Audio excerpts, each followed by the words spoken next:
क्या आपने कभी ड्रीम इलेवन पर टीम बनाते हुए सोचा है कि आज की रात आपको करोड़पति बना देगी?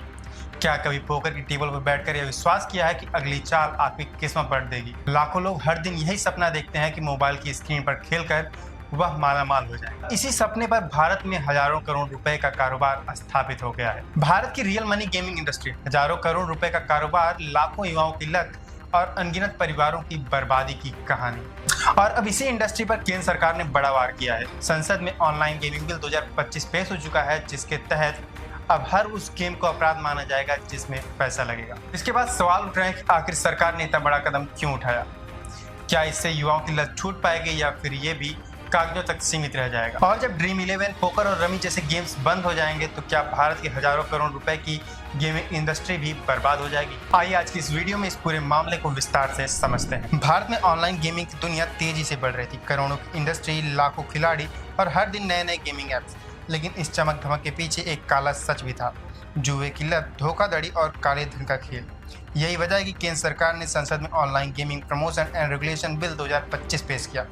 इस बिल के पास होते ही भारत में रियल मनी गेमिंग यानी पैसे लगाकर खेले जाने वाले ऑनलाइन गेम्स पर पूरी तरह रोक लग जाएंगे। अब कोई भी कंपनी ऐसा गेम ऑफर नहीं कर पाएगी जिसमें खिलाड़ियों से एंट्री फीस ली जाए या पैसे लगाकर जीत का लालच दिया जाए, चाहे वह फैंटेसी क्रिकेट हो, पोकर हो, रमी हो या कोई और बेटिंग ऐप। ये सीधे सीधे प्रतिबंधित माने जाएंगे। सरकार ने साफ कहा है कि यह सिर्फ किस्मत या स्किल का मामला नहीं है। असल में यह जुए का नया रूप है जो युवाओं को फंसा रहा है। इस कानून में कड़े प्रावधान रखे गए। जो भी कंपनी इस तरह के गेम्स ऑफर करेगी उसे 3 साल तक की सजा और 1 करोड़ तक का जुर्माना हो सकता है। बार बार ऐसा करने पर सजा 5 साल तक बढ़ सकती है।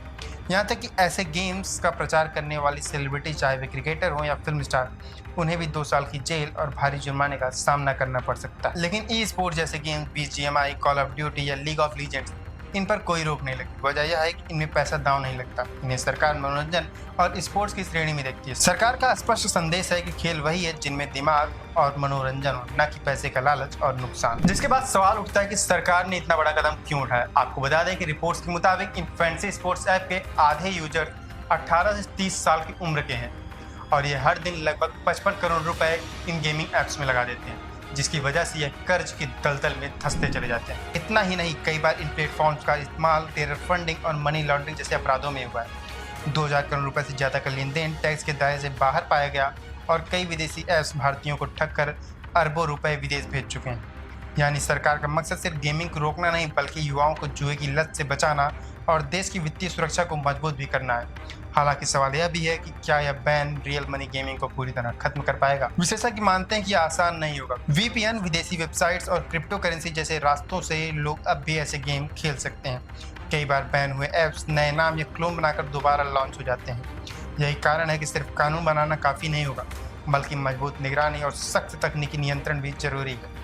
इस बीच नुकसान का पहलू भी बड़ा है। भारत का ऑनलाइन गेमिंग मार्केट करीब 32,000 करोड़ रुपए का है, जिसमें से 86% रेवेन्यू रियल मनी गेमिंग से आता है। यानी इस बिल के लागू होते ही ड्रीम इलेवन, रमी और इसी तरह की कंपनियों का कारोबार लगभग खत्म हो जाएगा। सरकार को भी सालाना 25,000 करोड़ रुपए से ज़्यादा टैक्स का नुकसान होगा। रियल मनी गेमिंग एक ऐसी इंडस्ट्री जिसने करोड़ों लोगों को उम्मीद दी और उसी उम्मीद में कई जिंदगियां बर्बाद हो गई। ड्रीम इलेवन, रमी और पोकर जैसे प्लेटफॉर्म्स ने युवाओं को सपने दिखाए, लेकिन सरकार का मानना है यह खेल नहीं, जुए का जाल। आपको क्या लगता है, क्या इस कानून से सच में जुए और सट्टेबाजी में रोक लग पाएगी या फिर ये कारोबार फिर से दूसरे रास्ते ढूंढकर वापस लौट आएंगे? कमेंट करके जरूर बताइएगा।